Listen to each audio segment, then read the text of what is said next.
So ఇప్పుడు ప్రస్తుతం తమిళ రాజకీయాలు చెన్నై నుంచి ఢిల్లీ ముంబైకి మారాయి. ప్రస్తుతం వ్యవహారం అంతా ఢిల్లీ ముంబై చుట్టూ తిరుగుతోంది. మరి హస్తినలో పరిస్థితి ఎట్లా ఉంది, అక్కడ రాజకీయ సమీకరణలు ఎట్లా ఉన్నాయి? కొద్దిసేపటి క్రితం వెంకయ్యనాయుడు మాట్లాడారు. ఆయన మాటల సారాంశం ఏంటి, అక్కడ పరిస్థితి ఏంటి? మా ప్రతినిధి ప్రసాద్ అందిస్తారు. ప్రసాద్, శశికళ ప్రధానంగా కేంద్రాన్ని గవర్నర్ను వేలెత్తి చూపిస్తోంది. గవర్నర్ తీరు మీద రాష్ట్రపతికి ఫిర్యాదు చేయడానికి వస్తున్నారు. రాష్ట్రపతి అపాయింట్మెంట్ లభించిందా ఏఐడిఎంకేకి, శశికళ వర్గానికి? ఎట్లా ఉంది పరిస్థితి అక్కడ? బీజేపీ ఏమనుకుంటోంది? ప్రధానంగా తమిళ రాజకీయాలు చాలా సంక్లిష్టంగా, చాలా రసవత్తరంగా మారాయి.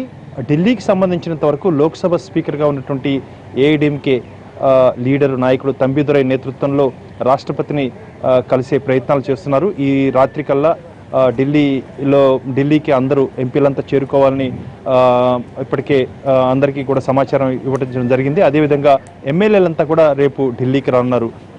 ఇప్పటికే రాష్ట్రపతి ప్రణబ్ ముఖర్జీని సమయం కూడా అడగడం జరిగింది. అయితే రేపు ఏ సమయంలో ఎప్పుడు ఇస్తారన్న అంశం ఇంకా కూడా స్పష్టత రాలేదు. రేపు రాష్ట్రపతి సమయం ఇచ్చినట్టయితే మా ఎంపీలు అంతేవిధంగా ఎమ్మెల్యేలంతా కూడా రాష్ట్రపతిని కలిసి గవర్నరు చేస్తున్నటువంటి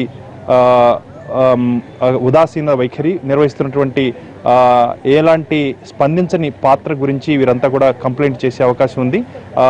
చెన్నైకి రాకుండా ముంబైకే పరిమితం కావటం అన్నది చాలా అసంబద్ధము.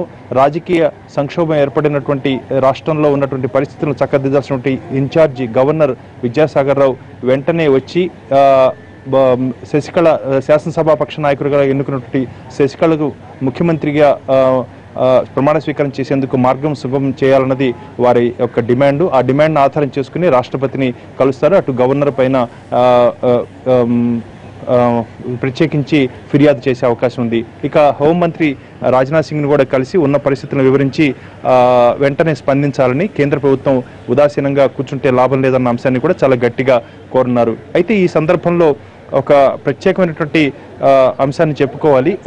రాష్ట్రానికి చెందినటువంటి ఈ సమస్యను రాష్ట్ర శాసనసభాముఖంగానే సమస్యను పరిష్కరించుకోవాలన్నది కేంద్ర ప్రభుత్వం యొక్క ఆలోచనగా ఉంది. అందుకనే ఆ విషయంలో కేంద్రం తాను అంటి ముట్టినట్టుగా ఉన్నప్పటికీ కూడా కేంద్రం గవర్నర్ ద్వారా మొత్తం వ్యవహారాన్ని నిర్వహిస్తుంది అన్న ఒక అపవాదును కూడా మోస్తుంది. ఈ నేపథ్యంలో వెంకయ్యనాయుడు కూడా స్పందిస్తూ ఈ రాష్ట్రానికి సంబంధించిన సమస్య శాసనసభాముఖంగానే దీన్ని బలాబలాన్ని తేల్చుకోవాలి అన్న అంశాన్ని చాలా స్పష్టంగా తెలుస్తుంది. ఇది ఖచ్చితంగా కేంద్ర ప్రభుత్వ వైఖరిగా కూడా మనం చెప్పుకోవడానికి అవకాశం ఉంది. ఇక కొద్ది నిమిషాల క్రితం గవర్నర్ విద్యాసాగర్ రావు తన గవర్నర్ నిలయం నుంచి బయట ఒక కార్యక్రమానికి వెళ్తూ ఎన్టీవీ రిపోర్ట్ అడిగినట్టు ఈ ప్రశ్నకు సమాధానం చెప్తూ స్పందించేందుకు నిరాకరించారు.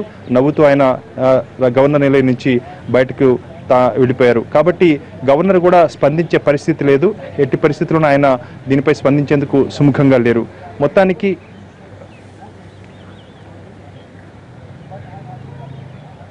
ఆల్రైట్.